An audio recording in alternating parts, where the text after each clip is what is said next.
আসসালামু আলাইকুম সবাইকে ফেসবুক পেজ হ্যালো পিপল এবং মারুফ হোসেন আইডি থেকে জানাচ্ছি স্বাগতম। আপনারা জানেন আমি আজকে একটি বিষয় নিয়ে আলোচনা করবো। অন স্ক্রিনে আপনারা দেখবেন যে আমাদের গ্রামের যে প্রতিষ্ঠান, তার মধ্যে আমি একটা প্রতিষ্ঠান নিয়ে আলোচনা করবো আজকে। বাকি প্রতিষ্ঠানগুলো প্রতিদিন এক একটা প্রতিষ্ঠান নিয়ে আলোচনা করবো। আম, এখন আমি আজকে যে আলোচনা করতেছি বাক্সমুল গ্রামের, কুমিল্লা ভৈরব জেলা বাক্সমুল গ্রামের বাক্সমুল কেন্দ্রীয় মসজিদ সংলগ্ন মধ্যমপাড়া, বাক্সমুল মধ্যমপাড়া হাফিজিয়া মাদ্রাসা ও এতিমখানা নিয়ে এই পর্যন্ত আমি যে স্ক্রিনে দেখাচ্ছি আপনারা দেখবেন। এখানেই মোটামুটি 40 থেকে 50 লক্ষ টাকা অলরেডি ইনভেস্ট করা হয়েছে খুব সুন্দর করে, এবং অনেক সুন্দর করে আপনারা দেখবেন এই যে হাফিজাখানাটা বা এটা করা হচ্ছে। এখানে সকলের সহযোগিতা, বিশেষ আমাদের গ্রামের মধ্যমপাড়া সহ অন্যান্য এলাকার মানুষের সহযোগিতা করছে। আপনারা জানেন এখানে হাফিজাখানাটা করতে গিয়ে প্রায় পর্যন্ত 50 লক্ষ টাকার মতন অলরেডি খরচ করা হয়েছে, এবং আপনারা দেখেন উজুখানাটা সহ কত সুন্দর করা করা হয়েছে।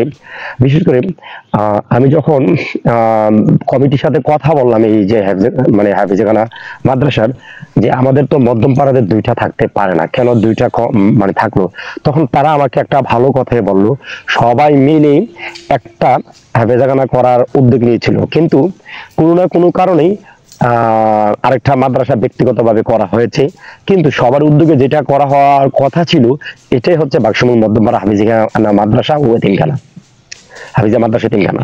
তো এই মাদ্রাসাটা আমি দেখাচ্ছিলাম। তো এখানে ভেতরের যে পরিবেশ আপনাদেরকে দেখাচ্ছি, ফ্যান্টাস্টিক একটা মাদ্রাসা হতে যাচ্ছে, আপনারা দেখবেন।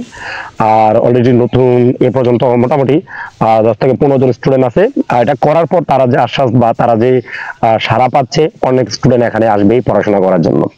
তো স্ক্রিনে আমি সবসময় আজকে হয়তো বাক্সমুল মধ্যপাড়া হাফিজাখানা মাদ্রাসা ও এতিমখানা নিয়ে আলোচনা করেছি। পরবর্তী সময়ে আমি এক একটা প্রতিষ্ঠান নিয়ে আপনাদের সামনে তুলে ধরবো। তো সে পর্যন্ত ভালো থাকুন, আল্লাহ হাফেজ।